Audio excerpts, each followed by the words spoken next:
Who was here last week? Last week, okay. We talked about 3 different kinds of creatures. Okay. One's a big one. Second one is a group, and one is specific to that group. Okay. So last week we did the story of the beginnings. Okay, and I'm not going to click to the first. So who is the first big person we were introduced to last week? Violet? God. And there were 3 things about God that we highlighted last week. They're on the screen. Can anybody read them because their eyes work? Macy? He is eternal, which means he wasn't born. He always existed. He created, so when he speaks, things show up. So when he says light, all of a sudden, bam, there's light. If he says sun, all of a sudden, bam, there's a sun. That must be a pretty powerful creature, right? Okay? And he's holy, which means he is not like us, right? He is perfect. It's perfect. All right, that's the first one. The second was a group of creatures. Who knows what those are? Charlie, do you remember? Were you here last week? No. Okay. Nora. Angels. And angels did something.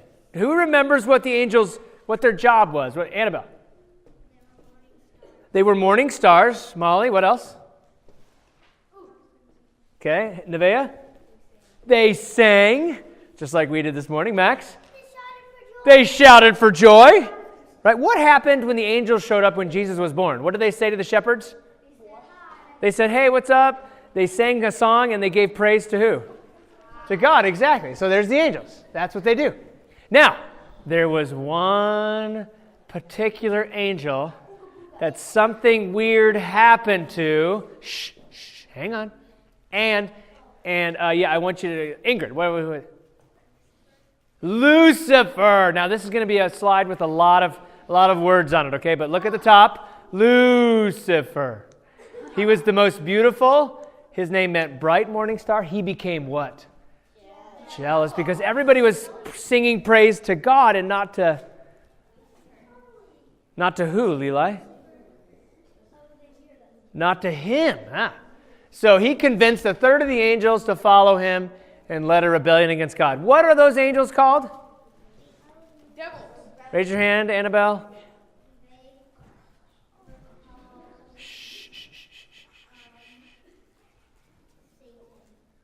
Oh, that's what Lucifer's name. Oh, yeah. Lucifer's name got changed to Satan. Yes, but that's the next slide. What were the fallen angels called? Luke. Demons. Right here. See, I usually have the answer on the screen. Demons, right?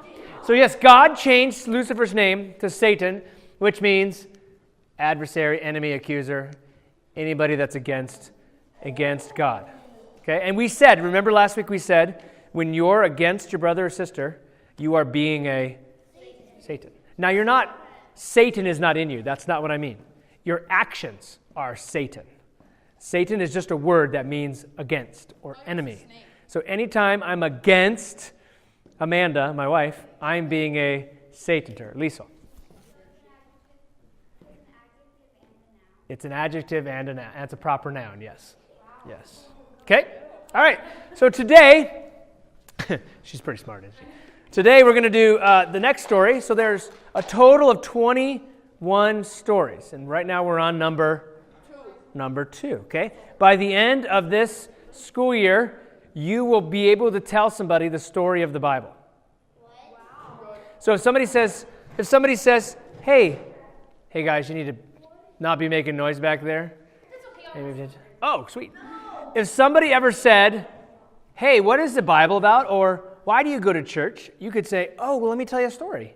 And you could easily, by the time we're done, you're going to go, oh, there's a God. He had angels, Lucifer. Oh, he turned out bad. Then God created humans. And that's what we're going to talk about today. Okay? So here we go. Humans. Humans are creatures that are made a little lower than the angels. We don't know exactly what that means, but we're not invisible like angels can be. And we can't zip in and out of time like angels can or other stuff. So we're a little different, right? We're stuck in a Dimensions. Skin, body. Yes, good job. And God, the whole reason why God made earth was for who? Humans. The reason why God created earth and the universe surrounding it to work was so that we could live. So there's something special about humans, right? So earth. God spoke things into existence. He said light, and what does he call the light? No, that's what produces light. Day. Good job. Then he said, so he separated light from darkness. What is darkness called? Elise? Night. Wow, you guys are good at this. Then he made the sky. He separated the water below from the sky above. So there was now air in between the sky and the land. And then, what was on the ground? Land. Sorry, there's no ground. What was on the surface of the earth? Land. All water. So he moved back the waters, and what does that create? Land. Hold on, raise your hand. Raise your hand, Luke. Land. Exactly. And then the waters he called what? Lakes. Seas. Good job, seas. Lakes, oceans, seas, ponds, sewage, drainage ditches, shoes, pond. Yes, yes. So then God also grew plants, flowers, and trees with seeds so that they could keep going and going and going and going. It wasn't just a one-time planted and then they die and they're done. They have seeds so they can keep growing. Like when you guys eat an apple, what's inside of an apple? Seeds. So that seed is what creates another apple tree, right? So then he created the sun, moon, stars. So that made different days and different seasons. And it's predictable. That's the cool thing. Because so some days it's not like 5 hours of daylight and 19 hours of darkness, right? So like today we know the Weather Channel or whoever, the experts can tell us exactly when the sun's going to rise and exactly when the sun's going to set. It happens every single day because of the way the earth goes around the sun and the tilt and all this stuff. So we know, we can, in 150 years from now, we know exactly when the sun is going to rise and when the sun is going to set. It depends on where you live, right, but it's all about where you are in relative to who you are. And there's different seasons, okay? So in Hayward here, we have winter, right? We're all in winter, yeah? You guys in your bathing suits, swimming in your pools right now? Yeah. No, because it's cold and all the water is frozen, right? We have a pool in our backyard and it's one big block of ice. Circle of ice. Okay? So then, yes? Could we have our class next week in the pool next to the hot tub? Ooh, that's a great idea. Where do we have a pool and how to? So then God filled the seas with what? He filled the sky with what? He filled the land with what? So every place God made, so he made the sky, he made the land and water, and every one of those dimensions, every one of those places, he put creatures in it. So birds, land, and the oceans. Yeah, how many of you guys love going to aquariums and you can see all these amazing fish that you're like, that is so... How many of you guys ever went snorkeling before and you got to see these colorful fish and do these amazing things? Yeah. And that when God got done creating, to this point, he looked at everything and he goes, yeah. It wasn't like, that's good. He was like, this is good. This is good. Like he was excited because he knew what was going to happen next. Because why did God create the earth, Abby? For humans. There's no humans on this list, is there? That's day number 6. So God said, let us make humans in our image. They will be in charge of the earth and the plants and the animals that live on it. So there's something special about humans. What's the first thing we learn about the specialness? What is their job? Molly?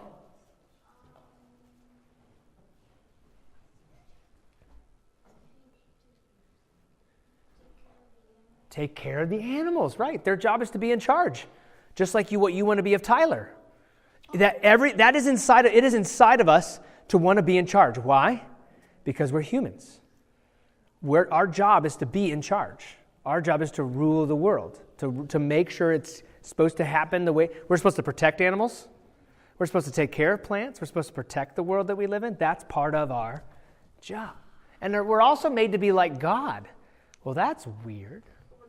So God formed man from the dust of the ground. So he got his hands dirty. He took dust. And he's like, right? And then he breathed his breath into his body. Okay? In Hebrew, the word for breath is ruah. Say ruah. It's got to come from your throat. Ruah. And you know why it's that? Because old languages, it was all about how it felt. So put your hand in front of your mouth and go ruah. What do you feel? Ruah. You feel your breath, right? So ruah, you know what the word for another word for ruah is? Spirit of God. The ruah of God, the Spirit of God is God's very what? So God starts with dust, and guess where humans go when we die? Back to dust. Our body just turned to the dirt again, right? Yeah. All right. And he named the human Adam. Now, that is not a proper name. It could be, but Adam means, it's not just a name, it means description. So he's a man, he's a human. Okay? That's why I say the word human a lot, because we're humans. So he made, and we think this was a male human. Okay? Now, it could have been a real person, a real name, but that's not the point of the story. The point is God made human. And how he made him was he out of dust. Who said that? But bam, exactly. Okay. So then God didn't want to just, say, man, go ahead and start roaming around everywhere. He made a garden, right? And it had everything they needed, everything he needed, we'll start with he, was there to live the best kind of life. Everything he needed was there. Lots of fruit to eat from trees. He was given responsibility to take care of everything. So Adam had lots of things to do. Oh, his other job is what? Name animals. One of the most powerful things in the world is naming someone. So Amanda and I got to name our two children. So we named our first one Sari and our second one Macy. We created humans and we named them, and now they get to live and exist in this world. Isn't that? And then if somebody is really close to you, that maybe isn't your parent, and they make you a nickname, the reason why you either will let them do that or you won't let them do that, but you only let people you know really well nickname you, right? Because you don't let anybody who you don't know give you any kind of a nickname. Only people that are close to you, right? So some stranger says, "Hi, Catalinio." You're like, "Who are you? I'm not going to listen to that," right? My name is Caitlin, not Catalinio. Only my mom and dad call me that. Right? All right. God also said, there's lots of trees in the garden to eat from, but there's two special trees. You thought it was only one? Nope, there are two special trees. Who knows the first one? Raise your hand. Lisa? Okay, that's the second one. So good. We got that one. What's the first one? Not a Christmas tree. Not a Christmas tree. Will? No, that's what Lisa said. Ingrid? Tree of life. Nice job, Ingrid. So the first tree is the tree of life, and the second tree they've already named, the tree of knowledge of good and evil. Okay? And he says, if you eat from the tree, this is God to the human, if you eat fruit from the tree of the knowledge of good and evil, what will happen to you? The opposite of life. So if you eat from this tree, you're choosing to die. If you don't eat of that tree, you're choosing life. Okay? And so Adam's like, yes, sir. Got it. Okay? But something else kind of weird happened.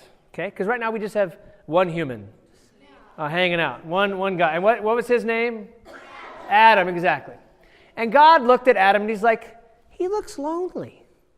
He is lonely. Because every time Adam would name an animal, he would try to find his counterpart. Because there's always a male and a female.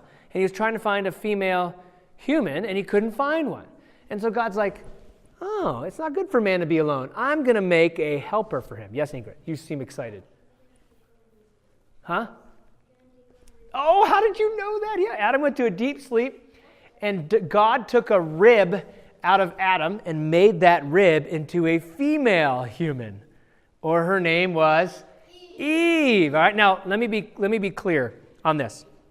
So the Bible often says rib, but what it really means is his side. So God took Adam's side, a part of who he is, so he divided Adam in a sense. Don't think literally, think just he took Adam and he made another one. That way when they came together, they would become one. So they were two sides. Does that make sense? So sometimes rib is a bad way to do it, but we understand what that means. Eve means giver of life because guess what women do? Reproduce. Yeah, women do. Guys don't do. What do women do? Violet? They have babies, right? So who gives life to other humans? Eve, right? So they give life, right? Now, at the time, now this is weird. Just a second. Adam and Eve were naked, and they felt no shame. So if you walked out of the house without any clothes on, walked to school, okay, and showed up at school, what would the reaction at school be? Attention. Yeah. So awkward, inappropriate, embarrassed, maybe totally freaked out, scarred for life, right? So these guys, we only know what it's like to be naked with shame. But Adam and Eve were naked, and they didn't feel awkward, weird, embarrassed at all. There's only two of them, right. So there's nakedness, and no one was like, ha ha ha ha ha ha, and no one was like, ha ha ha ha, right? No one was doing it. They were like, what's up? What's up? Right? So that's significant, because next week's story is going to talk about the fruit, the trees, Satan, and nakedness. Okay? Really? So don't miss it. All right. So Adam and Eve were given the ability to continue creation because they could have babies, just like the seeds of the fruit. God spent time with humans, walking with them. He'd be like, hey, Adam, let's go hang out. Hey, what do you think we should do next? Should we create this? And Adam would go, oh, yeah, totally, God. I think we should do this stuff. Oh, that'd be so fun. All right, good job. Thanks, Nora. So literally, God would walk with humans and talk. That was normal. Weird. He showed them how to live in the best way possible, a way that would listen to God and not Satan. Okay? And God looked at the humans, and he said, this is not good. He's like, this is very good. Right?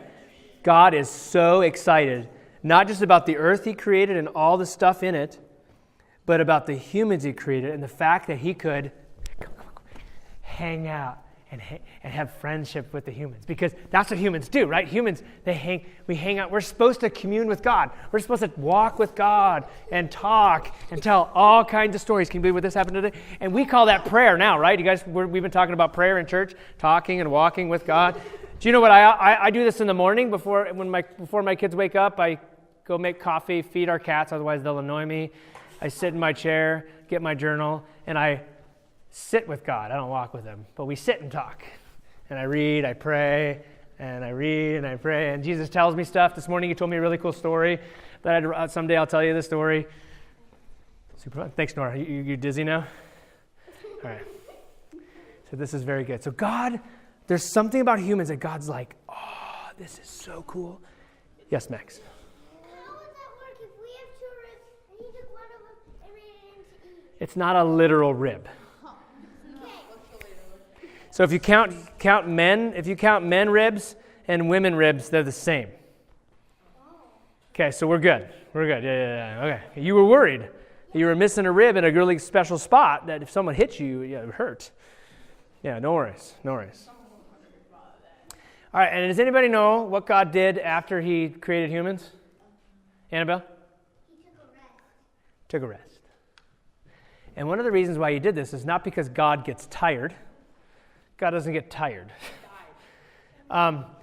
God rested because he wanted to demonstrate to humans, what do you do after a hard weeks of work? Rest. Your bodies are not made to work like a machine. 7 days a week, 24/7. Your bodies are made to work 5-6 days and to take a day of rest. I was talking to a guy, he does horses. You guys know Taylor Johnson? He does muleskin logging for horses. And him and I, he took down some trees and he had his horses doing it. And he was telling me a story. His horse, can't remember what his name was, John or Mark. Big, huge, massive horse. And he says, I can work these horses 10, 12 hours a day for 6 days. And if I give them a day off, they will do really well. If I work them 4 hours a day for 7 days with no day off, they'll start to get sick. Their joints will hurt. They won't be able to function anymore. So he says horses need at least 1 day where they're not doing any work. They could work like crazy the other 6 days, and they'll be totally fine, but they need a day off. Are humans at all like horses? No. Oh, we're more special than they are, right? And so God said, 6 days, you can work your tail off, you can work hard, but you need a day where you're going,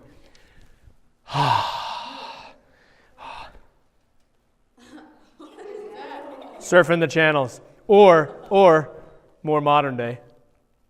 Yep. Your face. Right? Okay. That's a story.